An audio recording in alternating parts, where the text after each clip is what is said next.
Bueno, estos días hemos estado hablando de Lucifer, como les dije.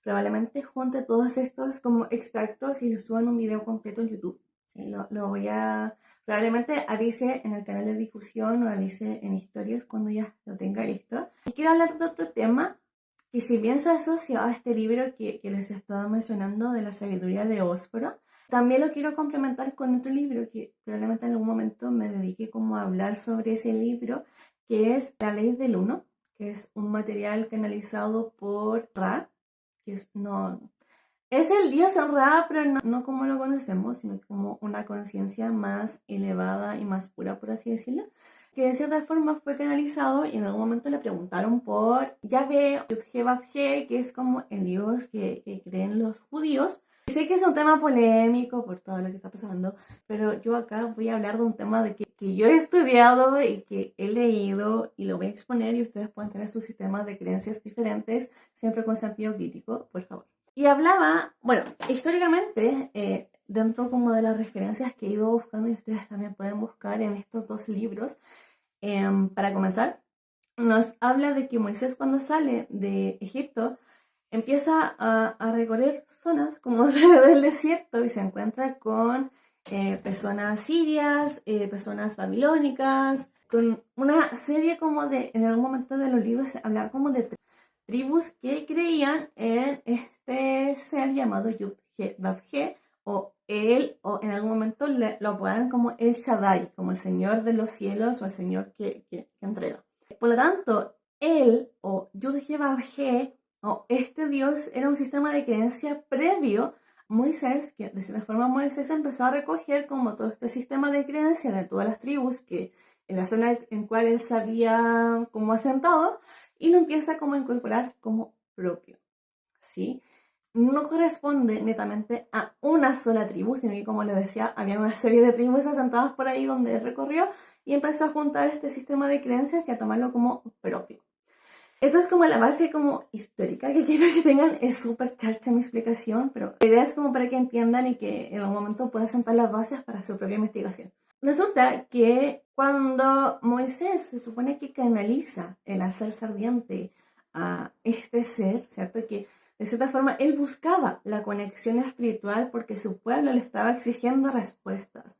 Le estaba exigiendo como, ¿dónde es nuestro lugar? Nos sacaste de aquí, nos dijiste que teníamos muchas cosas para nosotros, necesitamos como un sentido, una respuesta, saber qué va a pasar con nosotros. Entonces existía una gran presión por parte del pueblo hacia Moisés que le entregara como respuesta de su divinidad, que era lógico, ¿sí? Entendamos, posicionémonos en un momento como también en el pueblo, en ese momento de a dónde la estaba pasando mal, necesitaban como una lucecita de esperanza también, sí, está bien. Entonces Moisés, bajo esta presión de su pueblo, intenta canalizar a lo que sea que fuese, que encontrase más allá. Ojalá fuese este Dios que le diera respuestas para su pueblo. Entonces desde ahí, desde esa como pensamiento ocultista, vibracional, que de cierta forma nosotros ya conocemos, desde ahí ya se posiciona mal. Se posiciona ya como de, no desde en busca como de una respuesta pacífica, sino que es como debe un sentido de urgencia, donde cualquier ser puede responder. Y eso es lo que pasó. Que se presenta un ser dentro de, bueno, quienes nos desarrollamos dentro de la espiritualidad y todo esto sabemos que son cosas que pueden pasar, que cuando uno llama a una entidad, puede pasar que venga otra y diga, no, sí soy yo, y resulta que no era y se hacía pasar por esta persona, ¿sí? Y probablemente a muchos nos ha pasado que es como, no, tú no eres Jesús. Entonces es lo que le pasó a Moisés, que vino un ser de bajo astral o de que andaba volando por ahí y dijo, no, sí soy yo, sí soy yo el que buscas. Y le empieza a canalizar todas estas respuestas. Por lo tanto, bajo el material de Ra, esta canalización, que básicamente yo se la estoy simplificando, ¿sí? Es un lenguaje mucho más técnico. Le dicen, mira, este Dios no era, o sea, sí, se llama Yud-He-Vav-He o Dios o El Shaddai, pero es un ser de bajo astral que básicamente se hizo pasar por Dios. ¿Y cómo podemos comprobar que es un ser de bajo astral?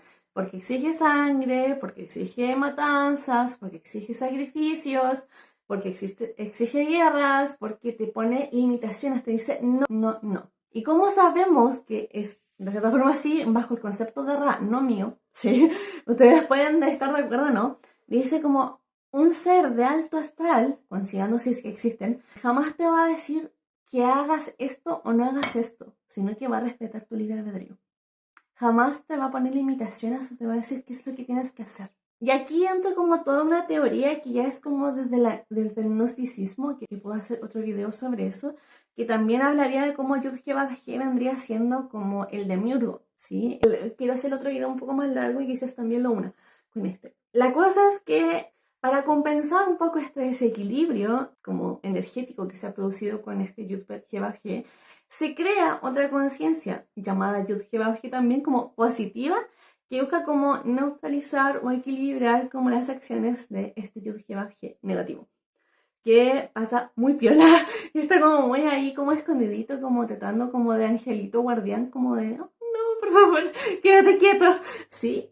Entonces, eso justificaría lo que de cierta forma muchos nos preguntamos en algún momento como con el Antiguo Testamento o en la Biblia, de que por qué es tan sangrienta, tan bélica, tan exigente, tan sangrienta, ¿sí? Y es lo que también yo creo que muchos nos hemos cuestionado con este... Bueno, la ley del uno también le preguntan los canalizadores sobre Hitler, sobre otras cosas que podemos hablar en otro momento. Pero me interesaba hablar de este tema porque también es un tema que habla la sabiduría de Eósfora, que es el libro que hemos estado haciendo como continuación estos días, que quería como dejar eso que se relacione. Y probablemente haga otro video también como de la gnosis o el gnosticismo, que es un poco más largo, para ir uniendo todo.